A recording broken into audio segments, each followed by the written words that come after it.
வணக்கம் நண்பர்களே, நான் உங்கள் பிரசன்ன வெங்கடேசன், பிஸ்னஸ் கோச். அதாவது ஹார்ஷ் ரியாலிட்டிஸ் என்ன அப்படின்னா, நிறைய பேர் பிஸ்னஸ் ஆரம்பிக்கிறவங்க, ஆண்டர்பிரனராக இருக்கிறவங்க தெரிஞ்சுக்க வேண்டிய ஒரு 5 கசப்பான உண்மைகள் பற்றி தான் நம்ம இந்த வீடியோவில் டிகோட் பண்ண போகிறோம். நான் எப்பயும் சொல்கிற மாதிரி பேப்பர் பேனை எடுத்துக்கோங்க, நோட்ஸ் எடுத்துக்கோங்க. இந்த வீடியோ கண்டிப்பாக உங்களுக்கு பயனுள்ளதாக இருக்கும். அதாவது ஃபர்ஸ்ட் பாயிண்ட் என்ன தெரியுங்களா? You can make money Day 1 in business. நான் நிறைய பேருக்கு இருக்கிற ஒரு பிரச்சனை என்னன்னா, வியாபாரம் ஆரம்பிச்ச நாள்ல இருந்து மாசத்துல இருந்து எனக்கு பணம் கொட்ட ஆரம்பிக்கணும் அப்படின்னு நினைக்காம, இந்த பணத்தை நான் இன்வெஸ்ட் பண்ண போறேன், இதுல இருந்து எனக்கு ரிட்டர்ன்ஸ் வரப்போகுது, அதுக்கான வேலையை நான் பண்ண போறேன் அப்படிங்கிற மைண்ட் செட்டை தயவு செஞ்சு டெவலப் பண்ணுங்க. நீங்க பிசினஸ் ஆரம்பிக்க போறீங்க அப்படின்னா ஒரு 18 months ஆவது உங்ககிட்ட ஒரு கேஷ் ரிசர்வ் இருக்கணும். என்னோட ஃபேமிலியை பாத்துக்கிறதுக்கு, அதுல இருந்து வர பிரச்சனையை சமாளிக்கிறதுக்கு எனக்கு ஒரு கேஷ் ரிசர்வ் இருந்ததுன்னா தான் நான் மென்டலி ஃப்ரீயா ஒரு பிசினஸ் ரன் பண்ண முடியும் அப்படிங்கறத பாத்துக்கோங்க. ஏன்னா your family is dependent on you.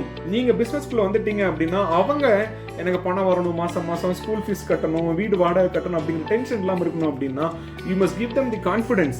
ஒரு 1.5 வருஷமா கண்டிப்பா அதுக்குள்ள ரெடி. ஏன்னா 18 months தான் ஒரு கூலிங் பீரியட் அப்படின்னு சொல்றாங்க என்டர்பிரனர்ஸ் பிசினஸை டெவலப் பண்றதுக்கு. அப்படிங்கும் பொழுது அந்த 18 மாசத்துக்கான ரிசர்வ் கையில இருக்கா அப்படிங்கறத ஃபர்ஸ்ட் செக் பண்ணுங்க. அதுக்கப்புறம் நம்ம கிணத்துக்குள்ள குதிச்சு அந்த நீச்சலை கத்துக்கலாம் அப்படிங்கறதான் முக்கியமான விஷயம். ரெண்டாவது, அதாவது உங்க ஃபேமிலி, உங்க ஃப்ரெண்ட்ஸ் உங்க பொருளை ஃபர்ஸ்ட் வாங்குவாங்க அப்படின்னு நம்பவே நம்பாதீங்க. your family and friends will not buy your products first. ஏன்னா அவங்க தான் ஃபர்ஸ்ட் உங்ககிட்ட நோ சொல்லுவாங்க. ஏன்பா இதை பண்ற, நீ கரெக்டா வேலைக்கே போயிருக்கலாமே, நீ அந்த இடத்துல இருந்து அவ்வளவு சம்பாதிச்சுட்டு இருக்க, நமக்கு இதெல்லாம் செட் ஆகாது அப்படின்ட்டு. ஏன்னா your family and friends will not buy அப்படிங்கிற மென்டாலிட்டியை தயவு செஞ்சு ஞாபகம் வச்சுக்கோங்க. வாங்கினாங்கன்னா ரொம்ப ரொம்ப நல்லது. பட் ஆனால் ஜென்ரலி என்ன அப்படின்னா, ஃபேமிலி அண்ட் ஃப்ரெண்ட்ஸ் தான் ஃபர்ஸ்ட் டிஸ்கரேஜ் பண்ணக்கூடிய ஆட்களா இருப்பாங்க.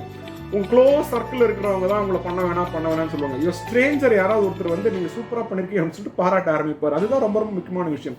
மூணாவது, money does not make money in business. அதாவது பணம் மட்டுமே எல்லாத்தையும் அப்படியே செல்வத்தை வாரி வழங்கிட்டாது. அது இன்வெஸ்டர்ஸ்க்கு மட்டும்தான் நடக்கும்.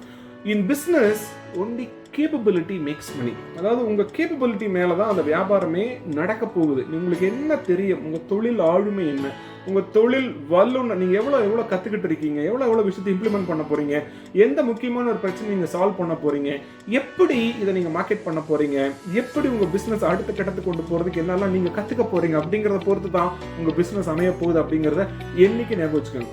நாலாவது, பிசினஸ் ஒரு ஃபுட்பால் கேம் மாதிரி, ஒரு டீம் ஸ்போர்ட். ஒரு நிறைய ஆட்கள் இருந்தா மட்டும்தான் அந்த ஒருத்தரால கோல் எடுக்க முடியும். பட் ஆனா கரெக்டா அதை பாஸ் பண்றதுக்கு நம்மளை சுத்தி நிறைய ஆட்கள் வேணும் அந்த ஃபீல்டர். அப்படிங்கும் பொழுது you need a capable team to run your business. உங்களோட ஸ்கில் மட்டுமே பத்தாது.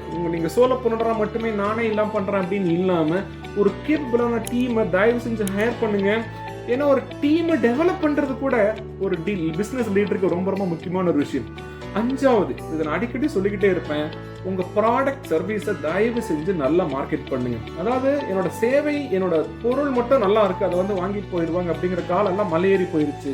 இது நீங்க சரியா மார்க்கெட் பண்ணல அப்படின்னா மற்றவங்களுக்கு நீங்க என்ன பண்றீங்க அப்படின்னு தெரியவே தெரியாது. நண்பர்களே, marketing is essential for the business. அதோட ரூட் தெரிஞ்சவங்க சேல்ஸ் கரெக்டா பண்ணுவாங்க, அதுல இருந்து தான் அவனுக்கு லாபம் வரும் அப்படிங்கறது ரொம்ப ரொம்ப முக்கியமான விஷயம். Marketing your product is extremely essential. அதுக்கு நீங்க உங்களை மார்க்கெட் பண்ண வேண்டியது ரொம்ப ரொம்ப முக்கியமான விஷயம் அப்படின்னு ஞாபகம் வச்சுக்கோங்க. இந்த 5 கசப்பான உண்மைகள் தயவு செஞ்சு இதுல இருந்து பாடத்தை எடுத்துக்கோங்க, உங்க பிசினஸ் இம்ப்ளிமெண்ட் பண்ணுங்க.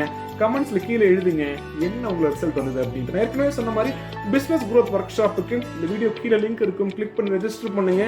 3 தலையாய பிரச்சனைகள் நம்ம வியாபாரத்தில் சந்திக்கக்கூடியது, அதை பத்தி நம்ம ஒர்க் ஷாப்ல டீகோட் பண்ண போறோம், தெரிஞ்சுக்க போறோம், கத்துக்க போறோம். 18 February நடக்க போகுது இந்த ஒர்க் ஷாப். கிளிக் பண்ணுங்க, ரெஜிஸ்டர் பண்ணுங்க. நான் உங்களை அங்க சந்திக்க காத்துக்கிட்டு இருக்கேன். வாங்க நம்ம எல்லாரும் சேர்ந்து ஜெயிக்கலாம். மனதை திறங்கள், மாற்றம் வரும். எஃபர்ட் எடுங்க, ரிசல்ட்ஸ் அதுல இருந்தா வரும். Results will bring happiness and happiness is everything நண்பர்களே.